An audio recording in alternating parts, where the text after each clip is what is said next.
Saudaraku TikToker asal Aceh Kalistiawan menyampaikan rasa duka cita atas meninggalnya adik kandung dari salah satu mantan personel Trio Macan, Lia Amelia. Melalui video TikTok yang diunggah @rialna pada Jumat 5 Januari 2024 malam, Kalistiawan mengajak semua pihak untuk bersama-sama mengirimkan doa dari jauh.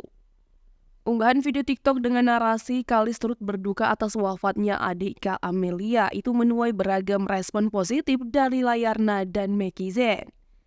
Layarna dan Mekizen julukan yang melekat untuk penggemar Kalistiawan itu pun turut menyampaikan doa untuk Lia Amelia yang kehilangan adik lelakinya di kolom komentar FT @rialna.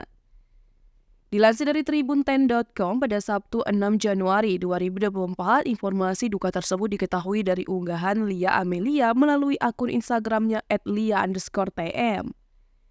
Pada Kamis 4 Januari 2024, mantan personel Trio Macan ini mengabarkan sendiri tentang meninggalnya sang adik melalui postingannya. Dalam unggahan itu, Amelia memajang potret sang adik yang diketahui bernama Andre. Di caption unggahan, Amelia mengucapkan selamat tinggal pada Andre. Ia juga minta agar Andre menyampaikan salam untuk ayah mereka yang telah berpulang.